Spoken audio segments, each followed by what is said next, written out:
வணக்கம். வாழ்க வளமுடன் முத்து ஐயா. கஷ்டப்பட்டு வாழ்ந்துட்டுருக்கக்கூடிய நம்ம வாழ்க்கையை சந்தோஷமாக மாற்றுறதுக்கு ஒரு 3 அறிவுரை அப்படின்னா நீங்கள் எதை சொல்லுவீங்க ஐயா? வாழ்க வையகம், வாழ்க வையகம், வாழ்க வளமுடன். குரு வாழ்க, குருவே துணை. இந்த கேள்விக்கு பதில் சொல்லுவதற்கு முன்னாடி திருச்சி சிவா அவர்கள் சொன்ன ஒரு கதையை இங்கே பகிர்ந்து கொண்டால் பொருத்தமாக இருக்கும் என்று நினைக்கிறேன். ஒரு ஆளு ஒரு பறவையை பிடித்து விடுகிறான். அந்த பறவை ஐயா என்னை விற்று அப்படி என்று கெஞ்சுகிறது. நீ என்னை வைத்துக்கொண்டு நீ எவ்வளவு சம்பாதிக்க முடியுமோ அதை விட ஒரு 1000 மடங்கு நீ சந்தோஷமாக வாழ உனக்கு நான் ஒரு 3 அறிவுரை தாரேன் என்று அந்த பறவை சொல்லுகிறது. முதல் அறிவுரை, நீ என்ன உன் கையிலிருந்து விட்ட உடனே சொல்றேன். 2வது, நான் மரத்துல உட்கார்ந்தோன்னு சொல்றேன். 3வது அறிவுரைய மரத்திலிருந்து பறக்க ஆரம்பித்த உடனே சொல்லுகிறேன் என்று சொன்ன உடனே அவன் விட்டுட்டான் அந்த பறவையை. சரி சொல்லு அப்படின்னு சொல்லி.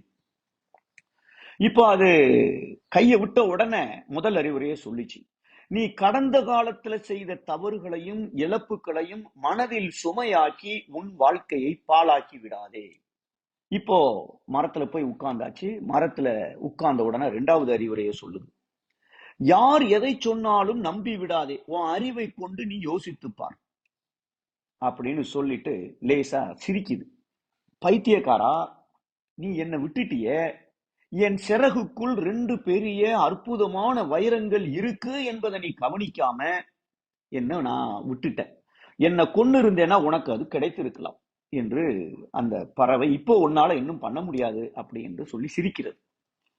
இப்போ அந்த மனிதன், ஐயையோ தப்பு பண்ணிட்டேன், இவ்வளவு முட்டாளா நான் இருப்பேன் அப்படின்னு நான் யோசிக்கல அப்படின்னு சொல்லி கொஞ்ச நேரம் புலம்புன உடனே, சரி நீ 3வது அறிவுரையாவது இப்ப சொல்லு அப்படின்னு அந்த மனிதன் கேட்க, அந்த பறவை மரத்துல இருந்து அப்படி பறக்க ஆரம்பிச்ச உடனே 3வது அறிவுரையை சொல்லுகிறது. அதாவது நான் முதல்ல சொன்ன அறிவுரை கடந்த கால தவறுகளையும் இழப்புகளையும் நினைக்காதேன்னு சொன்னேன்.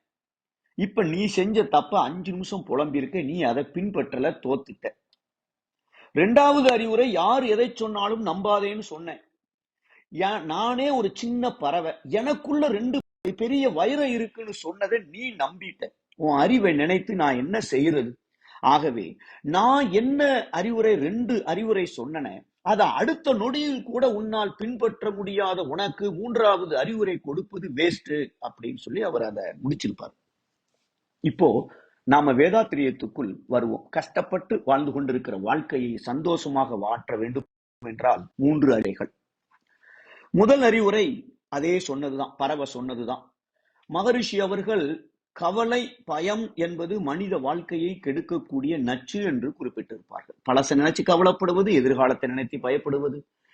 வாழ்க்கை நிகழ்காலத்துல இப்ப நான் என்ன செய்ய வேண்டும், என் கடமை என்ன என்பதை அயரா விழிப்பு நிலையில் இருந்து கொண்டு கடமையை செய் என்பது முதல்ல சொல்லக்கூடிய அறிவுரை. அதாவது கடந்த கால அனுபவங்கள், நிகழ்கால சூழ்நிலை, இப்ப என்ன செய்தால் எதிர்காலம் எனக்கு நன்மையாக இருக்கும் என்பதை யோசித்து பார்த்து கடமையை முதலே செய்ய வேண்டுமே ஒழிய கடந்த காலம் எதிர்காலத்தை நினைச்சு டயத்தை வேஸ்ட் பண்ணக்கூடாது. 2வது அறிவுரை, மகரிஷி சொல்லி இருப்பார்கள், பறவை சொன்னதைத்தான். சொன்னால் மட்டும் நம்பாதே, சுயமாய் சிந்தித்தே தெளிவாய்.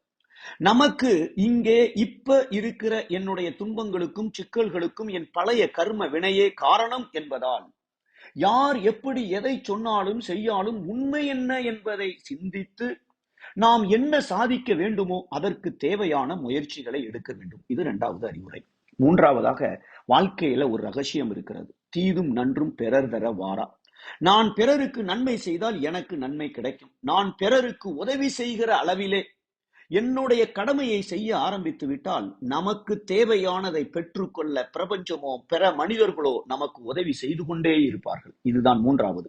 இது புரியாமல் பிறருக்கு நான் துன்பம் கொடுத்தால் எனக்கு துன்பம் வந்து கொண்டேதான் இருக்கும். ஆகவே உதவி செய்யாட்டா கூட பரவாயில்ல, துன்பம் கொடுக்காமலாவது வாழ பழக ஆரம்பித்து விட்டால் நாம் சந்தோஷமாக வாழ ஆரம்பித்து விடலாம். நன்றி. வாழ்க வளமுடன். வாழ்க்கை கல்வியை ஏற்று வாழும் முறையை மாற்று, வாழ்க்கையை வாழ்வதற்கே, வேதாத்திரிய பயணம் அதற்கே. வேதாத்திரியம் வாயேஜ், வேதாத்திரிய பயணம் என்ற பெயரில் வேதாத்திரிய தகவல்களை ஃபேஸ்புக், இன்ஸ்டாகிராம், லிங்க்டின் இணையதளங்களில் பெறலாம். இன்றே இணைக. லைஃப் அட் 360 ஸ்கை ப்ரொஃபசர் முத்து இந்த யூடியூப் சேனலை சப்ஸ்கிரைப் பண்ணுங்க.